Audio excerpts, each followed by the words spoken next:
Narayanam namaskrityam naram chaiva narottamam Devim saraswatim vyasam tato jayam mudirayet Shrinvatam swakatha Krishna punya shravana kirtanam Hridiyantasto hi abhadrani vidunoti sruhit satam नष्टप्रायेष्वभद्रेषु नित्यं भागवत सेवया भगवती उत्तमश्लोकैर्भक्ति भवति नैष्टिकी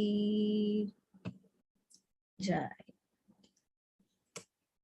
So we can recite the verse first. Satam vivakshantam adat vidam harir Natvasya sarvasya cha hridiyavastitah Kritanjalim brahmamayena kambuna Pasparshabalam kripaya kapole Satam vivakshantam atadvidam harir Natvasya sarvasya cha hridi avastitah Kritanjalim brahmamayena kambuna Pasparshabalam kripaya kapole Satam vivakshantam atadvidam harir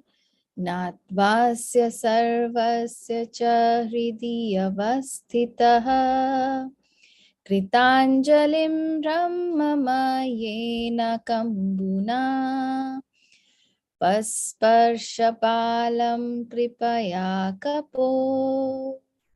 kapole.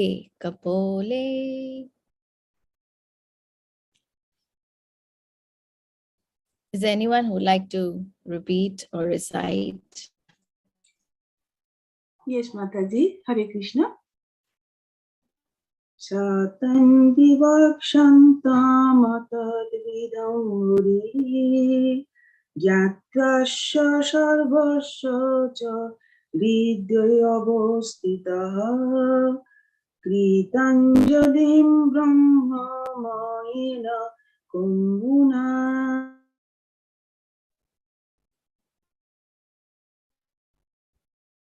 Pasparshabalam. Hare Krishna. I'm also trying. Shatam vivakshantam atadvidam hari Gattasya sarvasya charidi avastitah Kritanjaling brahmamayena kambuna Pasparshabalam kripaya kapale. Hare Krishna. Thank you, Prabhu. Anyone else? Hare Krishna Mataji, I'll try. Thank you. Satam vivakshantam atad vidim harir Gyatavasya sarvasya cha hide avastitah Kitanjalim brahmamayena kambuna Pasparasya balam kripaya kapole. Thank you, Prabhuji. First of all, apologies for the last word. I kept singing Kapol, but it is Kapole. Okay, then we'll read the synonyms in the translation by Srila Prabhupada. His Divine Grace, A.C. Bhaktivedanta Swami Srila Prabhupada ki Jai. Saha, the Supreme Personality of Godhead. Tam, Dhruva Maharaj. Vivakshantam, wanting to offer prayers describing his qualities. Atat Vidam, not experienced at that. Harihi, the personality of Godhead. Gnatva, having understood. Asya, of Dhruva Maharaj. Sarvasya, of everyone. Cha, and Hridi, in the heart. Avasthitaha, being situated. Krita Anjalim, situated with folded hand. Brahma Mayena, just consistent with the words of the Vedic hymns. Kambuna, with his conch shell. Pasparsha, touched. Balam, the boy. Kripaya, out of causeless mercy, on the kapole, on the forehead. Translation. Although Dhruva Maharaj was a small boy, he wanted to offer prayers to the Supreme Personality of Godhead in suitable language. But because he was inexperienced, he could not adjust himself immediately. The Supreme Personality of Godhead, being situated in everyone's heart, could understand Dhruva Maharaj's awkward position. Out of his causeless mercy, he touched his conch shell to the forehead of Dhruva Maharaj, who stood before him with folded hands. Is there any volunteer?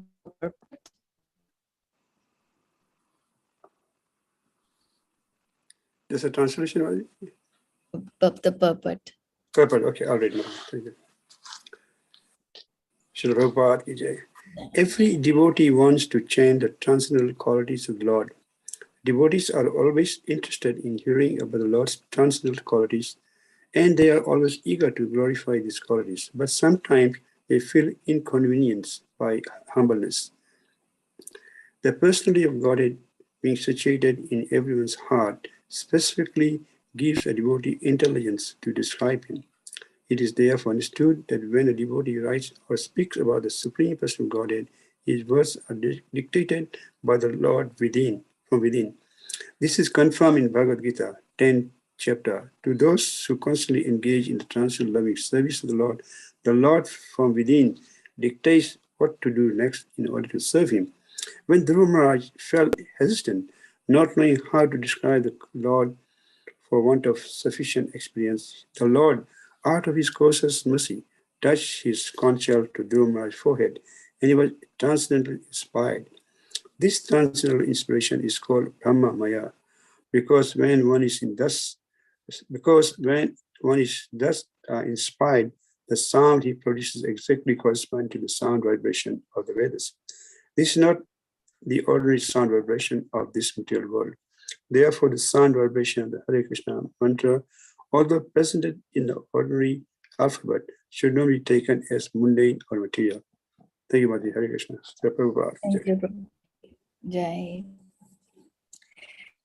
So very, very beautiful verse and very beautiful explanation by Srila Prabhupada. Before standing, let's do our prayers. Om Ajnanatimmirandasya Jnananjana Shalakaya Chakshurun Militam Yena Tasmai Shri Guruve Namaha.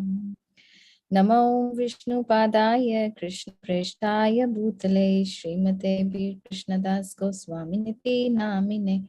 Namo Vishnu Padaya Krishna Preshtaya Bhutale Srimate Bhakti Vedanta Swami Niti Namine. Namaste Saraswate Deve Gauravani Pracharine Nirvishesha Shunyavadi Paschat Deshatarine. Jai Shri Krishna Chaitanya Prabhu Nityananda Sri Advaita Gadadhar Srivasadi Gaura Bhakta Vrinda. Hare Krishna Krishna Krishna Hare Hare, Hare Rama Rama Rama Hare Hare, Hare Krishna Krishna Krishna Hare Hare, Hare Rama Rama Rama Hare Hare, Hare Krishna Krishna Krishna Hare Hare, Hare Rama Rama Rama Hare Hare. Srila Prabhupada ki jai, Srila Gurudev ki jai. So in text 4, we see that Dhruva Maharaj, in this chapter, we see that Dhruva Maharaj has already seen the beautiful personality of Godhead, the most beautiful personality, Supreme Personality of Godhead. As we go to the previous verses, we see that the form of Lord, in text 2, the form of the Lord, which was brilliant like lightning, and in which Dhruv Maharaj, in his mature yogic process, was fully absorbed in meditation, all of a sudden disappeared. Thus, Dhruva was perturbed. So he is in that ecstasy.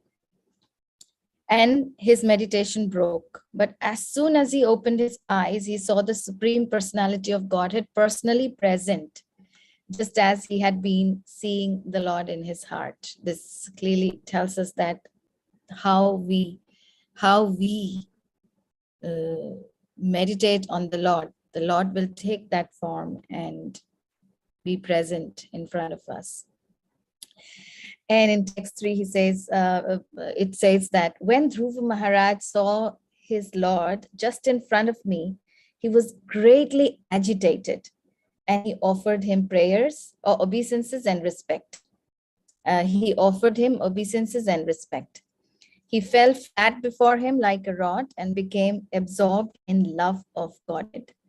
Dhruva Maharaj, in ecstasy, looked upon the Lord as if he were drinking the Lord with his eyes, kissing the Lord's lotus feet and the Lord with his mouth, lotus feet of the Lord with his mouth, and embracing the Lord with his arms. So the ecstasy of Dhruva Maharaj is in text number 3, where we see that upon seeing the Lord, he was greatly agitated. How do we know he was agitated? He was agitated by this word,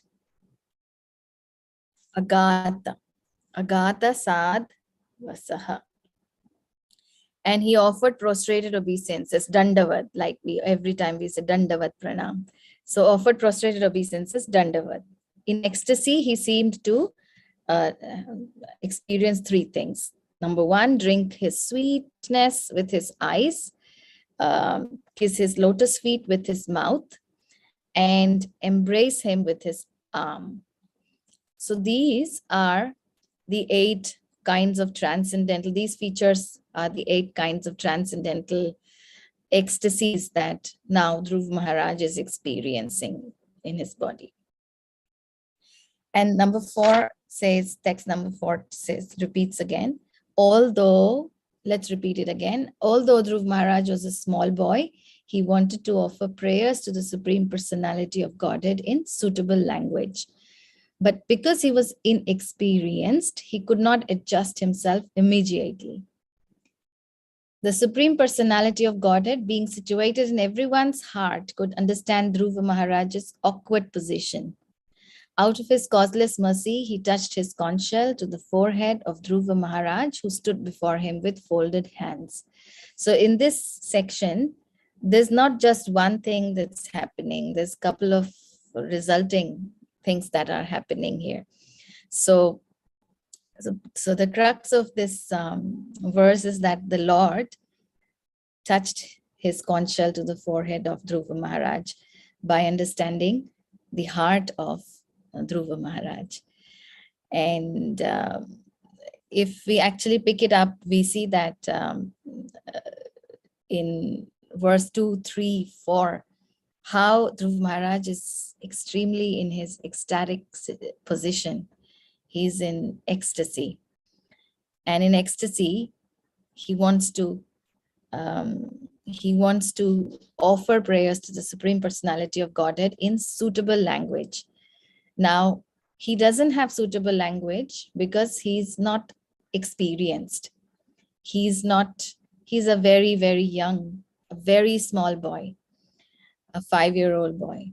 And for him, all these tasks that he has accomplished in the previous verses is beyond our imagination, but he has done that.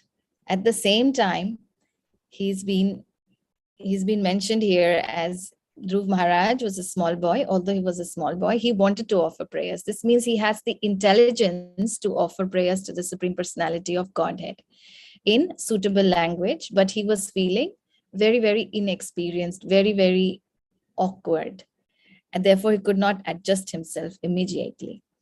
So Dhruv Maharaj,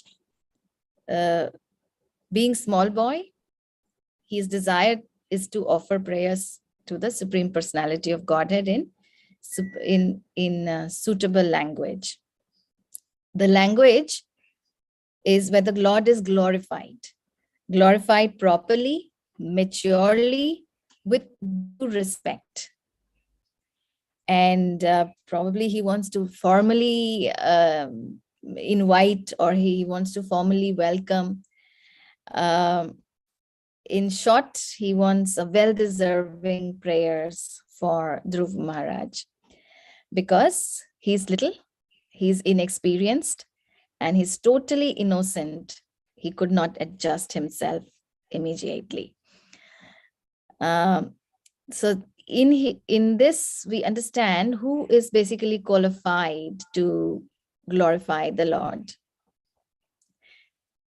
Who is qualified to glorify the Lord? Would anybody like to participate in this? Who is qualified to glorify the Lord?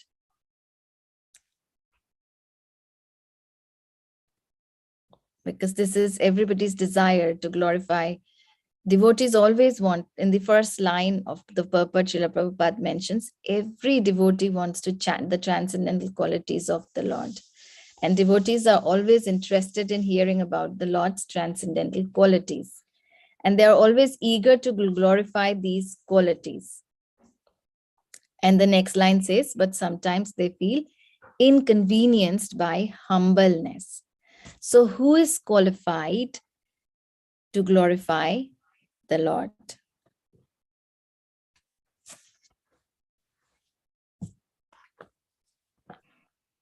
Hare Krishna, Mataji. Hare Krishna. So from this purport, we can get a clue that one is to be very humble and one who has developed love of God. Yes, thank you. Within the heart, the sincerity should be there. Thank you. Yes. So to authorize what Prabhu is saying, I'll like to read from the instructions, the nectar of instructions for immortality by His Divine Grace, Bhakti Siddhanta Saraswati Thakur, Srila Bhakti Siddhanta Saraswati Thakur's book. And in this section, Srila Bhakti Siddhanta Saraswati Thakur has clearly mentioned under this question, who is qualified to glorify Hari?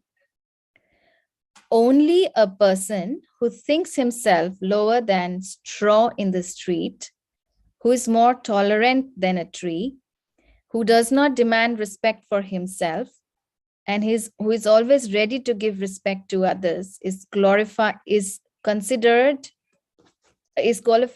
to glorify Hari. Can you please turn that off? Although the devotee is the best of all, he considers himself humbler than a blade of grass.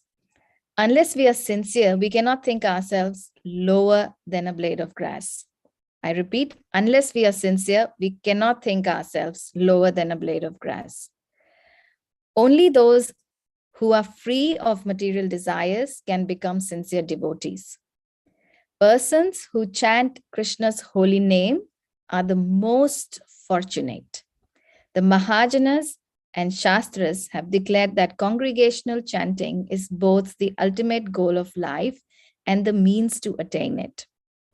Those who chant the holy names are free of pride and false ego. They are amani, free from the desire to be respected by others. Such persons do not maintain mundane pride. So how beautifully it is clearly indicated that these devotees, however they feel humbled by, however they want to glorify the qualities, the transcendent qualities of the Lord, but because they feel very, very insignificant, therefore they can't really, they have this feeling of insignificance. And this feeling of insignificance in front of the unlimited only comes when we are really humble. And how can we be humble? Unless we are really sincere in our devotional service. So this was a very, very beautiful section where Krishna here mentions that, Srila Prabhupada here mentions that they feel inconvenienced by humbleness. So Srila Prabhupada mentions somewhere else as well that there's always a competition. There's always a constant competition going on between the devotee and and the Lord. The devotees always keep glorifying the Lord, and the Lord does not only take glorification, he makes arrangements for the devotees' glorifications as well. So can somebody, he makes situations in such a way that the devotee is glorified. There are two very, very vivid, clear examples in front of us. Can anybody please tell what those two examples are, where the devotee has always glorified the Lord, and in return, these examples are in front of us. These examples are there in our daily lives, and we see that the Lord leaves no chance to glorify his devotee as well. So one example is from Bhagavad Gita, and the other example is from our daily lives, our founder Acharya. I have given a big hint. Can somebody just participate and answer?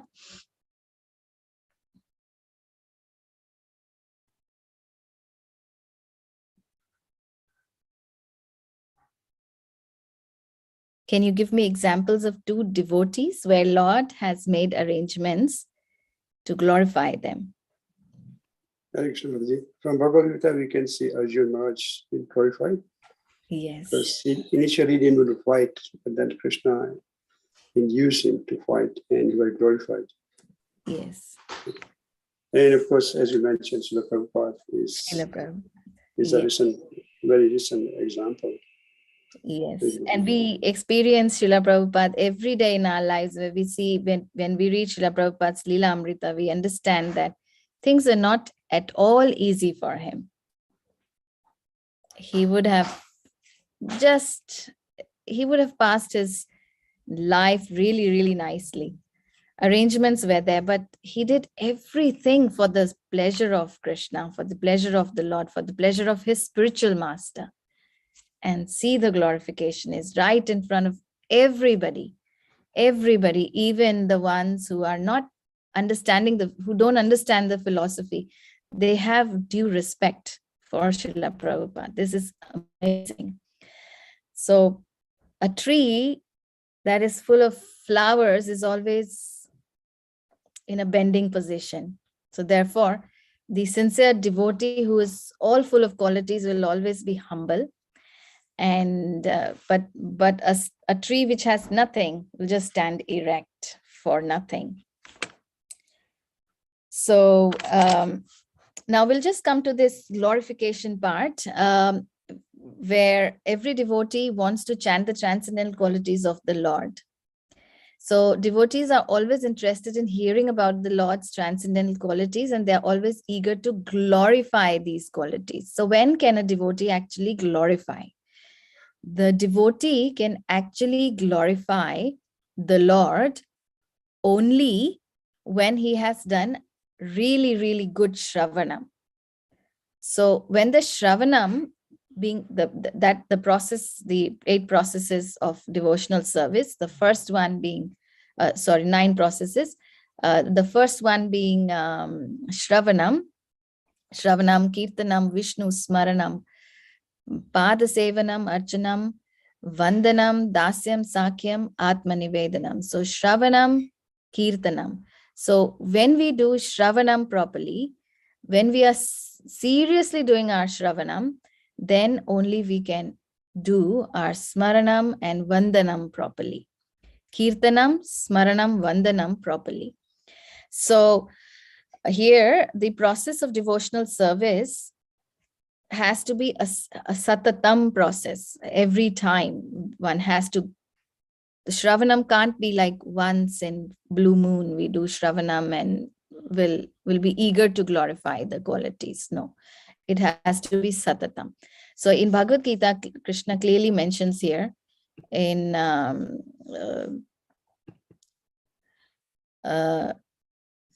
this verse, why do they talk about Krishna? Why the devotees talk about Krishna? Because they're always interested in they're always interested in knowing about Krishna's pastimes, Roop, Gun, Nam, Leela, or Nam, Roop, Gun, Leela. The pastimes, the qualities, the form, and the name, and they derive extreme pleasure in enlightening one another. So this one of the Chatushloki verses they bodhayanta parasparam kathayantas chamam nityam tushyanti cha ramanti cha. The thoughts of my pure devotees dwell in me. Their lives are fully devoted to my service, fully. And one can only fully do it if that's a satatam practice. And they derive great satisfaction and bliss from always enlightening one another and conversing about me. So this is in the preliminary stage of, in this, Srila Prabhupada writes, in the preliminary stage of devotional service, they relish the transcendental pleasure from the service. And in the mature stage, they are actually situated in the love of Godhead. And what do we see in this verse? He's situated there. Dhruv Maharaj is situated in the loving service of the Lord. He's situated in the loving devotional service of the Lord. So once situated in that transcendental position, they can relish the highest perfection, which is exhibited by the Lord in his abode. This is so wonderful. This is so wonderful. So why devotees want to chant? Because they derive great pleasure. There's nothing we would do without having any reason. So the devotees also are performing the devotional service because they have a reason. The reason is they derive great pleasure in serving the Lord. They derive great satisfaction.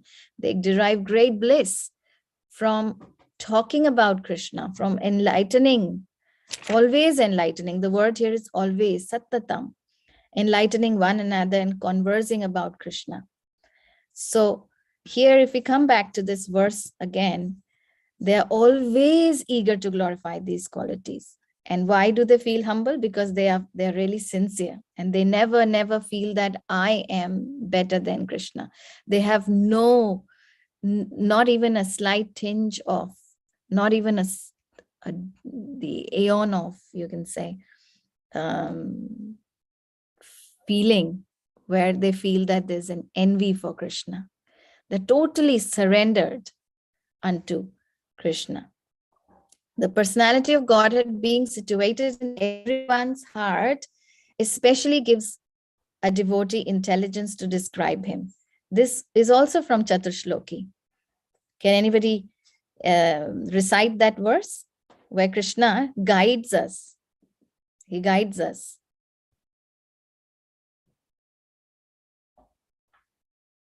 How to come back to him. Chatushloki? Anyone would like to recite that? Everyone is very quiet today. Okay. So tesam satata yuktanam bhajatam priti purvakam dadami buddhi yogam tam yena mamupayanti te. So to those who are constantly devoted to serving me with love, I give the understanding, but they can come to me. So Krishna, sitting here in our heart, understands our sincere desire and our humility, for the humility with the desire to go back to him. Our humility has to be sincere, and our sincerity has to be focusing on the desire to serve Krishna in the loving service. The loving service is the main criteria here. The sincerity has to be there in loving service. So here, to those who are constantly devoted to serving me with love, I give the understanding by which they can come to me. A person may have a bona fide spiritual master, may be attached to a spiritual organization, But this is very intelligent last section, very, very interesting last section, where Srila Prabhupada writes that we may have a bona fide spiritual master, we may be attached to a spiritual organization, but if we are not intelligent enough to make progress, then Krishna from within gives us instructions so that we may come to him without difficulty. But for that, the qualification is that a person is always engaged in Krishna consciousness. And how he should be engaged. He should be engaged as have to. He should be engaged as with love and devotion. And he should render all kinds of services. He shouldn't think that, okay, this is where I'm expert and I will only do this service for Krishna. That's another thing. But he should render all kinds of services. He should perform some sort of work for Krishna. And that work should be with love. And if a devotee is not intelligent enough to make progress on the path of self-realization, but is sincere and devoted. So one does not have to be extremely intelligent on his own. The devotee, we as individuals have just to have this simple qualification of being sincere and devoted to the activities of devotional service. Our intelligence is not something we have to 100% be dependent on. We have to be dependent on our sincerity. We have to be dependent on our devotion and the activities in devotional service, faith in the activities of devotional service. Then the Lord gives him a chance to make progress and ultimately attains to him. So this is such a beautiful, inspiring paragraph where Srila Prabhupada guarantees us that, okay, if you're not intelligent enough, no problem. You just have to be sincere. So we may think that, oh, I have this, I have that, because mind and intelligence and all these complex things, they play their important role in taking us or in mental speculation, or in taking us away from Krishna consciousness this way or that way. But it's just that little bit of sincerity that Krishna confirms very, very clearly in the Chatushloki, in this verse, in so many other places, that Krishna and Srila Prabhupada needs only our sincerity and faith in the loving devotional service, that whatever we can do, we do for Krishna. The third section here talks about when Dhruva Maharaj felt hesitant, not knowing how to describe the Lord for want of sufficient experience, the Lord, out of his causeless mercy, touched his conch shell to Dhruva's forehead, and he was transcendently inspired. So this transcendental inspiration is called Brahmamaya. Now, definitely God, the Lord knows our inner desires because he's sitting as our super soul. And as the super soul very clearly knows that what is happening in our heart, he bestows his causeless mercy. Because we are sincere and we are helpless, Krishna bestows his mercy. Similarly, Dhruv Maharaj is hesitant, he's agitated, he doesn't know how to offer prayers, and he feels lack of experience, he feels insignificant. The Lord, out of his causeless mercy, touched his conch shell to Dhruv Maharaj's forehead. Now, as he does this, this is to pacify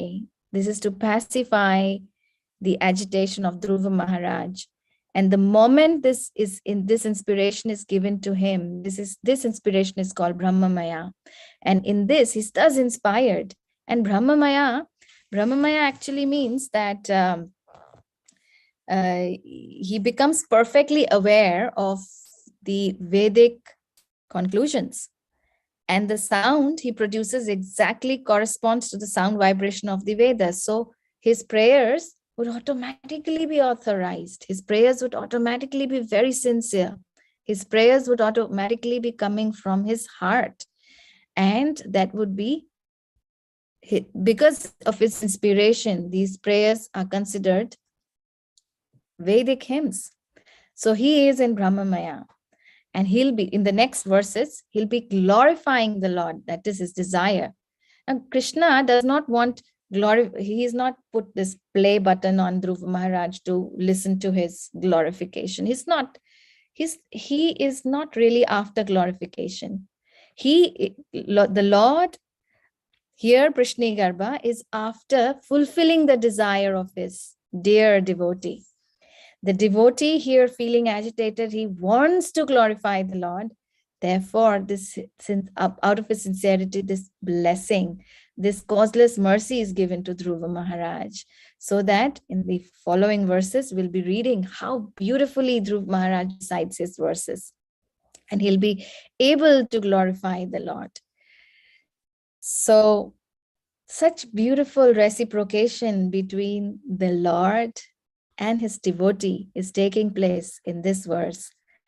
And this Brahmamaya, the sound vibration in the Vedas, is not an ordinary sound vibration of the material world. These are transcendental. Vedic hymns are transcendental. And therefore, for us, learning Vedic hymns is a total impossible task.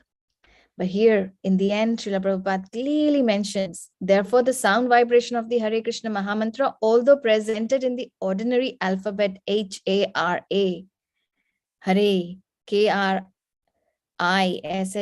Krishna, these are ordinary alphabet. They should not be taken as mundane or material.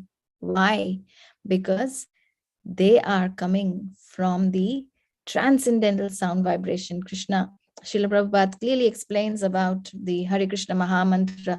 We don't even have to know the meaning of Hare Krishna Mahamantra. Even without knowing the meaning, the mantra is so powerful. We don't even have to use our intelligence.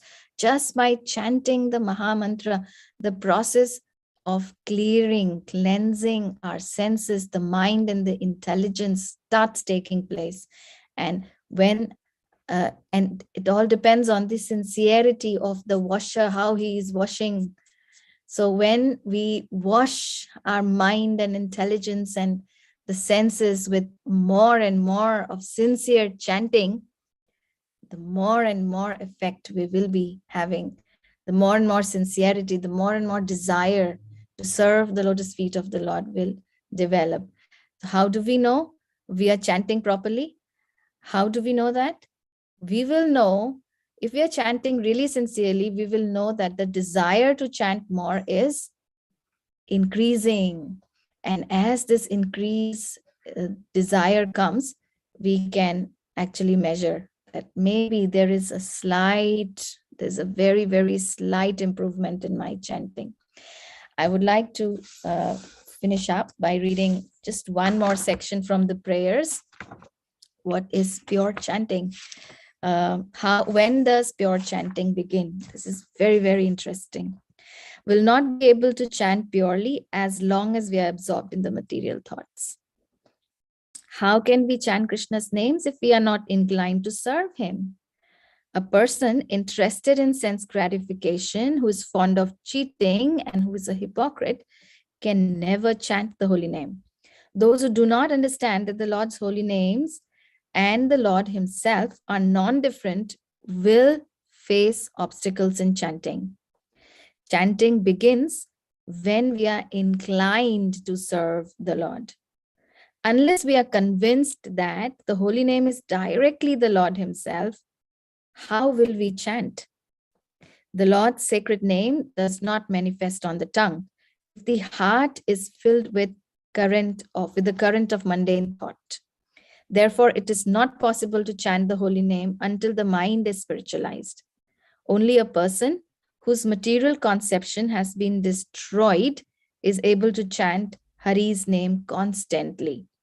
We are suffering because we serve our material desires. If our material desires are strong, we will become Maya's servant and may even take birth as ghosts or evil spirits. When, by serving Guru and Krishna, the heart becomes purified, the Lord's pure name will appear in the heart. Otherwise, we'll continue to commit offenses against the holy name. Such beautiful inspiration. I really am praying, please bless me, and let's please pray for each other so that the experience of increased interest, increased attraction for the holy name begins for all of us. The short prayer, we can conclude the session from my side. I request and I pray for everybody's blessings. Please bless me so that I'm not asking for all material desires to go away because it's very difficult, but somewhere down the line, please bless me so that somewhere I come to this awakening situation that I have to chant properly. So please pray for me. All the Vaishnavas present here, please pray for me. So with this, I'll conclude my understanding or realization or anything which I could speak from my tiny brain. If there's anyone who'd like to say anything, add, or anything, please feel free, and I'll stop sharing from here.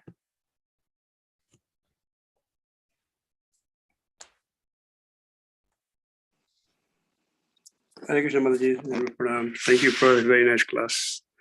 Yeah. As mentioned by His Grace Mother going to yesterday, on the Prahlad Maharaj just like 5 years, and he achieves this having the darshan of the Lord face to face.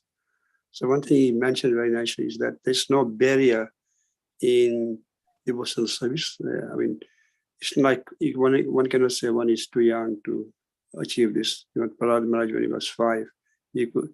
Sorry, yeah, Dhruva Maharaj when he was 5, he could achieve this. So yes, age is not a barrier, but he said we should not leave it for too long. Yeah, Prahlad yeah. Maharaj also in his in Canto 7, we see that the right age to start with devotional service is very young age. But sadly, we have spent our 50% of our life in all material fulfillments. But that was very inspiring. And Srila Prabhupada also mentions again and again that it takes only one moment to be Krishna conscious. But it's quite daunting for all of us to really feel that, especially myself. Like, why is it taking so long?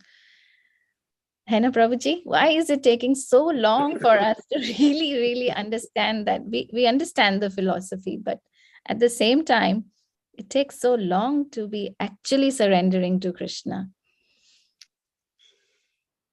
Yes, we have got so many anarthas from many lifetimes. So it takes some time to wash away all these things. Yeah. Just by the mercy of Srila Prabhupada and the devotees and our Guru Maharaj, Yes. we have come to this platform. So we have to have this an intense faith, Shraddha and Nishtha that this process works, but it worked previously. And if you carry on with the process, eventually by their mercy, not by so much by effort, we'll get there. So that is 100% not by our efforts at all. Yeah. Hare Krishna Mataji, Dandavat Pranam. Hare Krishna Prabhu, please accept. Because in connection to Nanda Braja Prabhu's comment, because we are fully armored by the material anchorings, that's why the armor cannot be removed so easily. That's why it takes time. The kavach, you know how the kavach was difficult to take out from. So that's the kavach is so strong. It takes long time to uncover it. That's why it takes long time to be in the Krishna conscious moment, because it is now we are not sharp enough like Dhruva Maharaj. Yes, sometimes we have this feeling that we focus more on our anarthas and we focus more on, oh, I can't do, rather than actually focusing on the faith, focusing on the positives, and being patient. We are not like Dhruv Maharaj, definitely. We are not Prahlad Maharaj. But instead of demotivating ourselves with, oh, I'm not this, I'm not this, I'm fallen, we should actually inside, because sincerity is inside. So from inside, we should actually feel that, okay, this is high time now. I must at least give my one drop of efforts into it. We definitely know our anarthas, and we know that we are full of this. But instead of, Srila Gurudev always mentions, even at the time of initiations, there are don'ts for the offenses of in the chanting. He puts it as positive. Yes, He yes. puts it Yeah. as positive. So I really get inspired by his very positive approach to everything. And instead of going negative, it will definitely demotivate us. But yes, we have to take positive steps in Krishna consciousness, which will actually encourage us to do more and more and more. Yeah. Right, Mataji. Yeah, that's why sometimes we don't get the right direction to get motivation. That's why we need to hear more and more so that we get the correct direction. Yes, And Prabhu. that's how it gets deviated from the right direction. Definitely. Definitely. Thank you to Nandavraj Prabhu. Thank you to all the organizers who have started with the Srimad Bhagavatam online sessions, which are like really nectarian. Every morning we have this time that is set, 7:30. Take up your book and we just start reading and exchanging realizations. It's such a beautiful thing that it helps us at least once a day, little Shravanam going, which is like, thank you, Prabhuji, thank you very much for organizing this. Yeah, Nandavraj Prabhu, thank you so much. Hare Krishna, it's just a team effort or inspiration. There's a big team working behind the scene. I'm just a front face. Because front cover is the main thing of the souvenir. Front cover is the main thing. So inside, nobody reads the inside. No, everybody reads the front page. Front page gives the whole impression. Okay, thank you, Mataji. Also, one more point, Mataji. Yeah, Prabhupada mentions that whatever the Lord's, whatever the devotee speaks or writes or sings or glorifies is dictated by the Lord. Yes. I mean, this is a very, very, very powerful statement. Yes. I kind of missed it. I missed this. Apologies, Prabhu. I really missed this. Yeah, that is I underlined it. This is confirmed. To those who constantly engage in the transcendent loving service, the Lord from within dictates what to do next. I give them the understanding. Yes, the Dami Buddhi Yogam Tam. Yeah. Wow. Yes, sorry, Prabhu, please continue. No. And Srila Prabhupada said his purpose of Bhagavatam and all the scriptures, Srimad Bhagavad Gita, Chaitanya Chaitanya, are his ecstasy, and he said this been personally dictated by the Lord himself. Right. When he was in Vrindavan, he had the association of Srila Rupa Goswami. From his small room in Radha Damodar temple, he could see the samadhi of Srila Rupa Goswami. And he mentioned that Srila Rupa Goswami personally used to come and motivate him. And the Lord within the heart is to dictate those purports and the translation. So sometimes Srila Prabhupada will read his own translation purport. He was ecstasy. And he told the devotee, this is not my writing, it's coming directly from Krishna. Yeah. So, yeah. For my personal experience, also, I have realized this. Before I read different versions of Bhagavad Gita. And when I got the Srila Prabhupada Bhagavad Gita as it is, I used to come from work and lie on my sofa and read very casually. But then I read a few sentences and I said, oh, this is so transcendental, so direct. This is something else. So I used to sit and read. I never got motivated to sit and study like this before. Just because Srila Prabhupada's purpose and is coming from a pure devotee and the Lord is dictating him from within. So this purport, every word, every sentence is so powerful. You know? Yes. Yes. But first, I read part of it, Dr. Radha Krishna's Bhagavad Gita in English. So very academic, very high-sounding words and quote. He'd quote Christian theologians, Christian sages, but it was not very impressive. But when I read Srila Prabhupada Bhagavad Gita first time, I was just stunned the way he gave the purport. So then I started reading more seriously. Thank you for this. So it's coming from his heart, coming from the Lord himself. Yeah, definitely. Because if I coming from this background in India, all of us have Bhagavad Gita, and we have those 10 commandments of Bhagavad Gita, of which one is work is worship. This thing got stuck in my mind. How can work be worship if you're really going for spiritual quest, if you're wanting spirituality in your life? How can you be so entangled in work, and how can this be worship? Then where is spiritual progress? This point got me stuck, understanding that how can work be worship? I couldn't understand, because the way it was presented in other Bhagavad Gitas was totally based on how to actually, I don't want to comment on anything, but yeah, it was not related to spiritual, it wasn't related to the desires, where even to create the desires to think about spirituality. So the moment we read Srila Prabhupada's books, we all are extremely attracted. And Prabhu, the example that you gave, one of Prabhupada's disciples, I was listening to the lectures where his disciples actually talk about his Srila Prabhupada's pastimes.